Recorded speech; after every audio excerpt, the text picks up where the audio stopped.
तो नमस्कार दोस्तों, मैं हूं आर के निषाद। स्वागत करता हूं आप सबका अपने यूट्यूब मंच दर्शक न्यूज 24 पर। दोस्तों बता दें कि आज उत्तर प्रदेश के सियासी गलियारे से एक बहुत बड़ी खबर सामने आ रही है। खबर यह है कि उत्तर प्रदेश के मुख्यमंत्री योगी आदित्यनाथ की मंत्रियों की बैठक में उत्तर प्रदेश के दोनों उप मुख्यमंत्री यानी कि केशव प्रसाद मौर्य जी और ब्रजेश पाठक नहीं सम्मिलित हुए।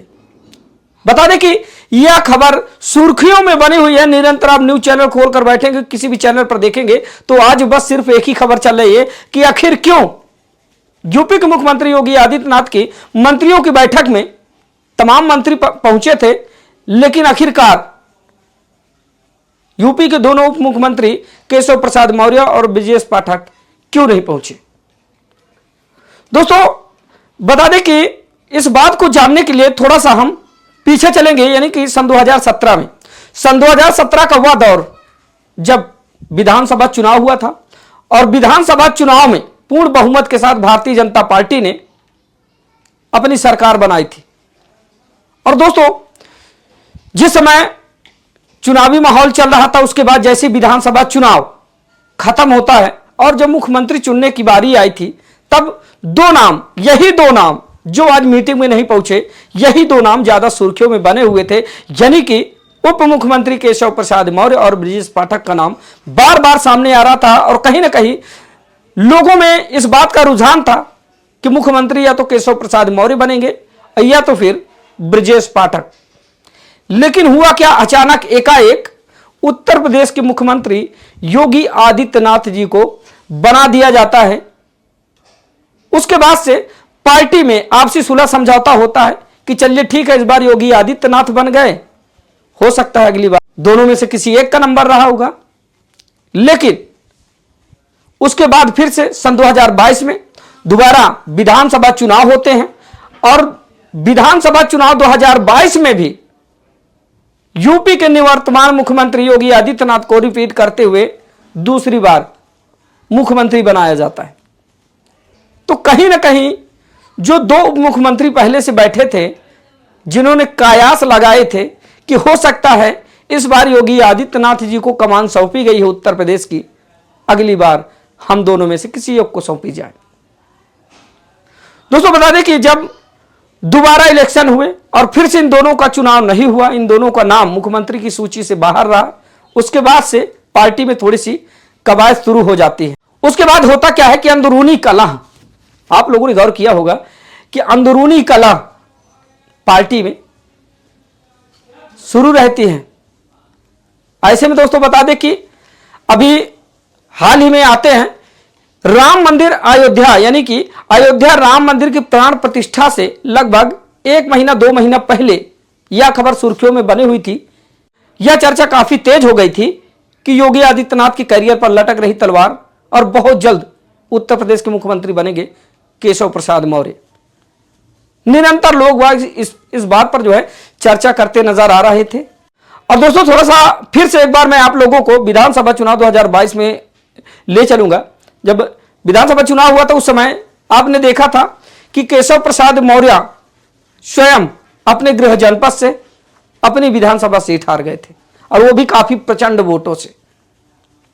उसके बाद से निरंतर योगी आदित्यनाथ के कैरियर पर तलवार लटकती नजर आ रही थी। कहीं ना कहीं पार्टी में उठक पटक चालू थी, उथल पुथल चालू थी, और यह कयास लगाए जा रहे थे कि किसी भी वक्त योगी आदित्यनाथ जी को इस्तीफा देना पड़ेगा और केशव प्रसाद मौर्य उत्तर प्रदेश के नए मुख्यमंत्री बनेंगे।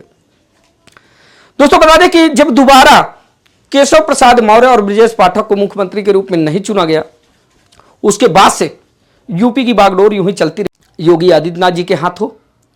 होता क्या है कि ऐसे में अनबन थोड़ी थोड़ी चल रही थी। जैसे कि कहीं योगी आदित्यनाथ जी की मीटिंग होती, जैसे दीपोत्सव कार्यक्रम में, यानी कि अयोध्या के दीपोत्सव कार्यक्रम में योगी आदित्यनाथ जी पहुंचे थे, लेकिन डिप्टी सीएम केशव प्रसाद मौर्य नहीं पहुंचे थे। कई जगह ऐसा हुआ, ऐसा देखा भी गया कि जब उत्तर प्रदेश के मुख्यमंत्री योगी आदित्यनाथ का कहीं प्रोग्राम होता था तो वहां पर केशव प्रसाद मौर्य और कभी ब्रजेश पाठक नहीं पहुंचते थे। लेकिन आज जो खबर सुर्खियों में बनी हुई है, कहीं ना कहीं यह पूरे देश में चर्चा का विषय बनी हुई है कि आखिर क्यों यूपी के मंत्रियों की बैठक में, यानी कि योगी आदित्यनाथ की मंत्रियों की बैठक में ये दोनों मुख्यमंत्री नदारद क्यों रहे। अब दोस्तों चलते हैं थोड़ा सा लोकसभा चुनाव की ओर। लोकसभा चुनाव 2014 की बात छोड़िए, लोकसभा चुनाव 2019 में आते हैं, जहां पर आप लोगों ने देखा था कि लोकसभा चुनाव 2014 को फतेह करते हुए भारतीय जनता पार्टी ने सन 2019 में दोबारा उत्तर प्रदेश में अपना अच्छा प्रदर्शन करते हुए एक बार फिर से केंद्र में भारतीय जनता पार्टी ने अपनी सरकार बनाई थी और दूसरी बार देश के प्रधानमंत्री नरेंद्र मोदी जी कुर्सी पर आसीन हुए थे। लेकिन उन दिनों लोकसभा चुनाव 2019 में जो बीजेपी की उत्तर प्रदेश में सीटें थी वो थी 62 सीटें 2019 में आती हैं। अब हम आते हैं लोकसभा चुनाव 2024 में। लोकसभा चुनाव 2024 का जो भारतीय जनता पार्टी का प्रदर्शन था उत्तर प्रदेश में, वो आप लोगों ने बखूबी देखा। हुआ क्या कि जहां पर 2019 के लोकसभा चुनाव में भारतीय जनता पार्टी ने 62 सीटें यानी कि 80 में से 62 सीटें हासिल की थी, वहीं लोकसभा चुनाव 2024 में भारतीय जनता पार्टी उत्तर प्रदेश की 80 लोकसभा सीटों में सिर्फ 33 लोकसभा सीटों पर सिमट कर रह गई। 400 पार का दावा करने वाले देश के प्रधानमंत्री, जिनका नारा था कि इस बार 400 पार और फिर से तीसरी बार मोदी सरकार, लेकिन उनके पूरे किए कराए पर पानी फिर गया। कहीं न कहीं भारतीय जनता पार्टी उत्तर प्रदेश में अगर देखा जाए तो इस बार औंधे मुंह गिरी। इसको औंधे मुंह गिरना कहेंगे। अब इसकी वजह आप लोगों ने देखा कि किस तरह से आम जनता में सिर्फ 2-3 मुद्दों को लेकर काफी ज्यादा आक्रोश देखा जा रहा था, जैसे कि महंगाई, बेरोजगारी और पेपर लीक। यानी कि जो थोड़ी बहुत वैकेंसी आती भी थी उसमें आप लोगों ने देखा कि RO, ARO, UP police, NEET, ऐसी तमाम भर्तियां थी जिनके पेपर लीक हो गए, युवाओं की आकांक्षाओं पर पानी फिर गया और तमाम मुद्दे थे। क्योंकि जनता कहीं ना कहीं इस बार भारतीय जनता पार्टी को सबक देना चाहती थी, कहीं ना कहीं उनको बताना चाहती थी कि आपकी नीतियों से और इस महंगाई से, इस बेरोजगारी से हम बिल्कुल त्रस्त हैं और इस बार हम आपको सब सिखाएंगे। हालांकि उसका रिजल्ट आया कि जहां पर कभी 2014 में भारतीय जनता पार्टी उत्तर प्रदेश में प्रचंड सीटें जीती थी, वहीं पर कुछ असर 2019 में देखने को मिला और 2019 के बाद लोकसभा चुनाव 2024 में उत्तर प्रदेश में 80 सीटों में सिर्फ 33 सीटों पर भारतीय जनता पार्टी सिमट कर रहेगी। लेकिन दोस्तों अब हम फिर से अपने मुद्दे पर आते हैं कि क्या योगी आदित्यनाथ के कैरियर पर वास्तव में तलवार लटक रही है?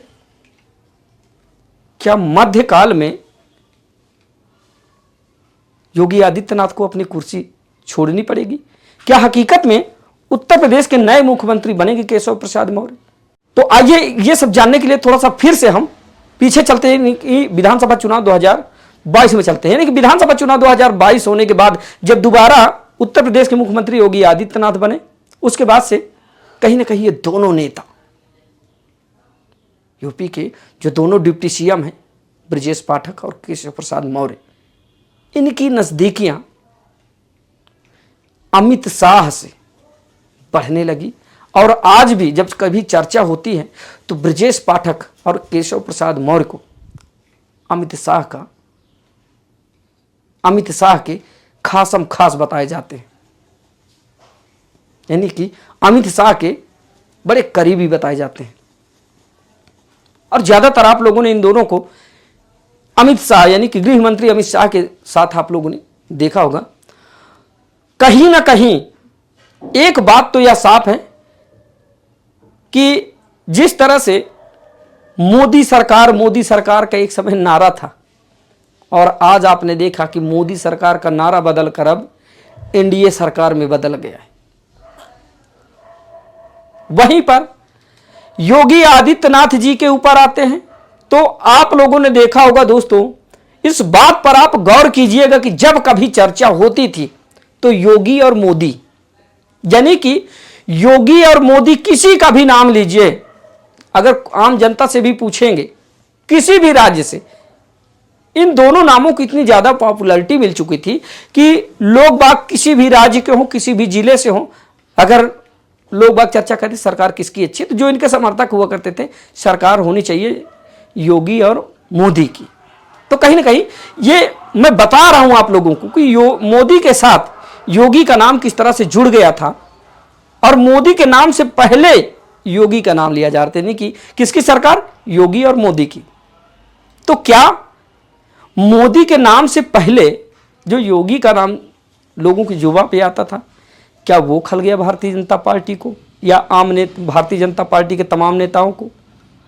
या फिर जिस तरह से योगी आदित्यनाथ 2 बार यूपी के मुख्यमंत्री बने और अपने नए अंदाज में, नए तेवर में उन्होंने अपना कार्यभार संभाला, और फिर वो बुलडोजर बाबा के नाम से, यानी कि उनकी जो सबसे बड़ी उपलब्धि थी, जो उनको नया नाम उत्तर प्रदेश ने दिया और देश ने दिया, वो था बुलडोजर बाबा, यानी कि बुलडोजर के नाम से वो काफ़ी ज़्यादा प्रसिद्ध हुए। तो क्या ये बात खल रही थी कि कहीं ना कहीं मोदी के नाम से पहले योगी का नाम लिया जा रहा है, कहीं ऐसा ना हो कि जनता की ज़्यादा सहानुभूति योगी को मिल जाए और योगी एकदम बीजेपी के ही स्टार बन जाए और कहीं केंद्र की भी कुर्सी के दावेदार ना योगी आदित्यनाथ हो जाए। फिलहाल आप लोगों की राय क्या इसमें, अपनी राय रखिएगा, आप लोग सुझाव रखिएगा। और आज जो खबर चल रही है, आज की जो सबसे बड़ी खबर है, यानी कि उत्तर प्रदेश के मुख्यमंत्री योगी आदित्यनाथ की मंत्रियों की बैठक में उत्तर प्रदेश के दोनों उप मुख्यमंत्री ब्रजेश पाठक और केशव प्रसाद मौर्य नहीं पहुंचे। कहीं ना कहीं योगी आदित्यनाथ जी को इस बात का पहले से अंदेशा था, उनके मन में ये बात चल ही रही थी। कहीं ना कहीं वो भी सोचते रहे होंगे कि एक दिन ऐसा समय आएगा जब मुझे इस पद से विमुक्त किया जाएगा। तो हो सकता है उनकी सोच ये रही हो कि 2 बार मुझे अवसर दिया गया, हो सकता है कि 2027 में मुझे हटाया जाए। लेकिन अब जिस तरह से भारतीय जनता पार्टी के रुझान योगी आदित्यनाथ के खिलाफ इन दिनों आ रहे हैं, उससे तो लगता है कि कहीं ना कहीं योगी आदित्यनाथ की कुर्सी अब खतरे में है। कहीं ना कहीं अब योगी आदित्यनाथ बहुत जल्द किसी भी समय पद से विमुक्त हो सकते हैं और उनसे मुख्यमंत्री का पद छीना जा सकता है। तो आज की दोस्तों यह सबसे बड़ी खबर थी। फिलहाल इस खबर को लेकर आप लोग क्या सोचते हैं? क्या जो योगी आदित्यनाथ के साथ आज हो रहा है ये लोकसभा चुनाव के परिणाम को लेकर है, या फिर कहीं ना कहीं जिस तरह से भारतीय जनता पार्टी की उत्तर प्रदेश की 80 सीटों में इस बार प्रदर्शन बहुत खराब रहा उसकी वजह से है, या फिर और कारण क्या हो सकते हैं, या फिर जिस तरह से उत्तर प्रदेश के दोनों उप मुख्यमंत्रियों की नाराजगी चल रही है, हो सकता है उन्होंने शाह से अपनी कोई बातचीत की हो या फिर शाह की तलवार लटक रही हो योगी आदित्यनाथ पर। आप लोग क्या सोचते हैं? एक प्यारा सा कमेंट करके बताइएगा।